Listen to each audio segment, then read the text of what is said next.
Okay, when you से राज ज्योतिष, इसको थोड़ा बताइए ना, राज ज्योतिष का क्या मतलब होता है? राज ज्योतिष को एक सिंपल टर्म में अगर हम कहें रौनक, तो technically it means strategic adviser, okay. Right. आपका एक खास डॉक्टर होता है जिसको हम फैमिली डॉक्टर कहते हैं। हाँ, तो आपको कोई भी प्रॉब्लम होगा, भले वो उसका स्पेशलिस्ट हो ना हो, आप कहोगे कि नहीं यार, इन पे मेरे को भरोसा है and I want to go. Raj Jyotish is in a way specialist जिसको ट्रेन किया गया है, या तो कह सकते हैं उसकी हॉरोस्कोप ऐसी है which is there to basically give suggestion to the king.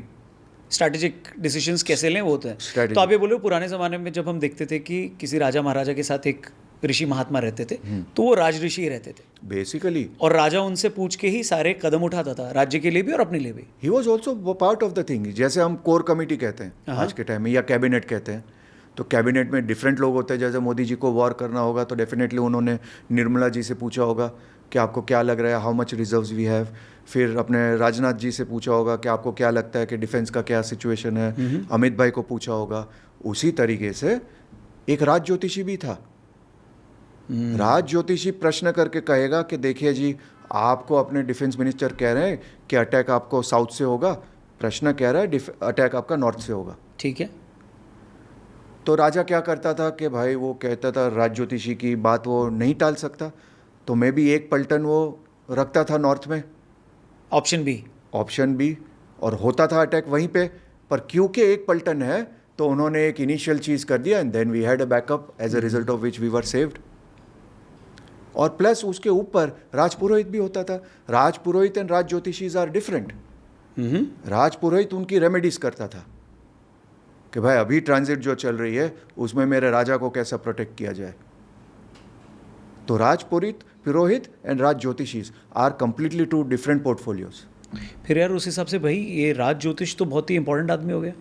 मतलब राजा जितना खतरा तो इसको भी है, क्योंकि अगर राजा इनकी ही बात मान रहा है तो फिर तो ये इक्वली इंपॉर्टेंट आदमी हो गए। Equally important because he is the brain behind the king.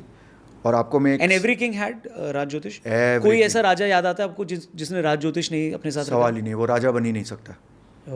आपको मैं एक, जो मेरे गुरुदेव ने मुझे कहा था, मैंने एक दिन गुरुदेव को पूछा था कि गुरुदेव आपका राजयोग कब शुरू होता है?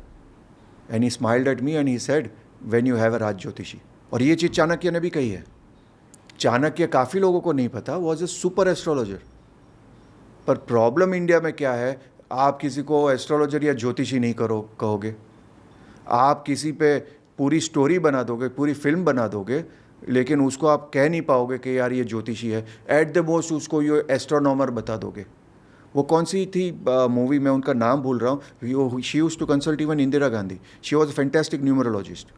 Letter on she fought the election with against Indira Gandhi also. मैं उनका नाम भूल रहा हूँ, कमेंट सेक्शन में लोग लिखेंगे। ठीक है। पर उनके ऊपर एक पूरी अमेजोन प्राइम में मूवी है, पर उनका वो पार्ट ही निकाल दिया है। Whereas she is renowned for that. She was a fantastic astrologer and fantastic numerologist. She used to consult Indira Gandhi ji. तो राज ज्योतिषी होगा तभी राजा बन पाएगा। बिल्कुल। राज ज्योतिषी को इनफैक्ट जेड के कैटेगरी सिक्योरिटी मिलती थी, क्योंकि बिफोर राजा उनको मारते थे because he is the brain. ठीक है। So that is there. ये फैक्ट है।